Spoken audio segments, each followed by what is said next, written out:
मैनपुरी में वक्फ की संपत्ति बताकर मुस्लिम धर्मगुरु पर कब्जा करने का आरोप। मुस्लिम धर्म व भाई के खिलाफ एफआईआर दर्ज, चाहे वह मुस्लिम धर्म हो चाहे वह हिंदू धर्म के चलते गुरुओं के प्रति लोगों में हमेशा आस्था बनी रहती है, लेकिन संपत्ति के लालच में धर्मगुरु कब और किस समय धोखाधड़ी कर दे किसी को कोई पता नहीं होता है। ऐसा ही मैनपुरी में एक धर्मगुरु पर लगा आरोप। लिखा गया है जमीन के मामले में लेकर 400 क्या पूरा मामला? ऐसा है, वो मुकदमा जो है वो वक्फ प्रॉपर्टी है। 1945 में एक हैदरी बेगम थी, उन्होंने खानका रशीदी का नाम वक्फ किया था। उसमें कुछ मैनपुरी के भू माफियों ने उसको वक्फ को जो है लखनऊ जाके कटवा के और उसको फर्जी एक बैनामा करा लिया है। उसी बेस पे इन लोगों ने कोई एक ऐसा मुकदमा संज्ञान में आया है जो लिखाया गया है।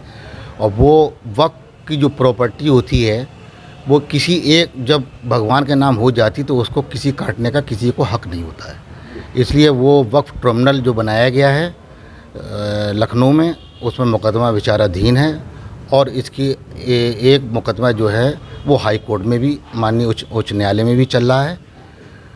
और ये मैनपुरी जो था वो मैनपुरी में जो पूरे उत्तर प्रदेश के मुकदमे जो हैं वो मैनपुरी अदालत में नहीं चले, इसलिए यहाँ तो मुकदमे को ट्रांसफ़र करके ट्रिब्यूनल में भेज दिया गया है। अच्छा, आरोप ये भी है कि आप पहले मुकदमा हार चुके हैं? नहीं, कोई मुकदमा नहीं हारे।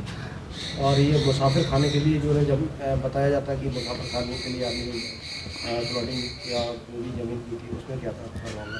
नहीं, उससे कोई मतलब नहीं, वो दूसरी ज़मीन थी, जो ये दूसरी ज़मीन है, वो उससे क्या मतलब है। वक्फ प्रॉपर्टी को कोई आदमी खरीद कोई सकता है। मोहम्मद खान। सर, आपने एक मुकदमा दर्ज कराया है जो बहुत चर्चित व्यक्ति है, जिसका जो है ना अपने समाज में बहुत बड़ा वो है एक स्थान।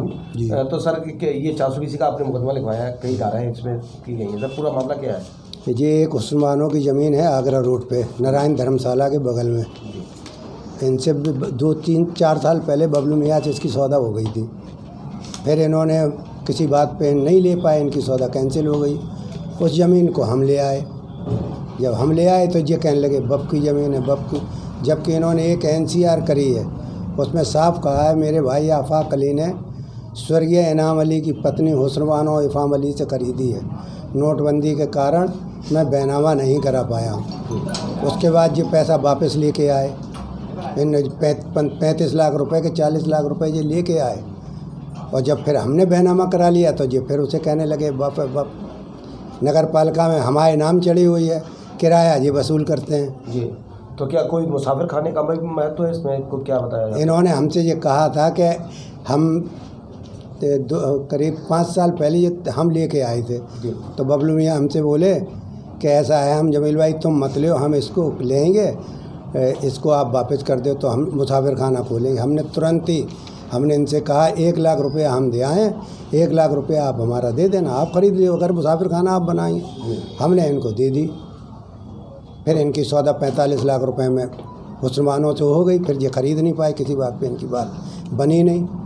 उसके बाद फिर हम जाके ले आए।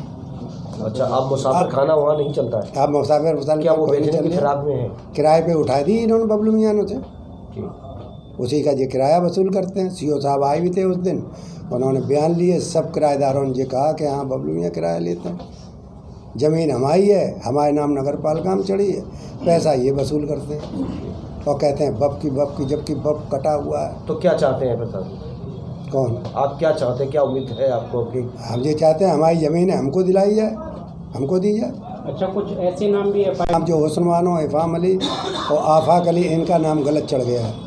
केवल एक ही मुल्ज़िम है? केवल एक ही मुल्ज़िम? हाँ, केवल अब्दुल रहमान चिश्ती और बबलू मियाँ खानगाह सज्जादा नसीन के जो सज्जादा नसीन है उनके नाम है 420। वही 420 कर रहे हैं। और ये लोग इनसे हुस्न बानो इफ़ाम अली से तो हमने ख़रीदी है, और आफाक अली ने को इन्होंने बबलू मियाँ ने ये बताया था कि मेरे भाई ने बोली, तो इन पे तो 420 कोई केस बनते ही नहीं है।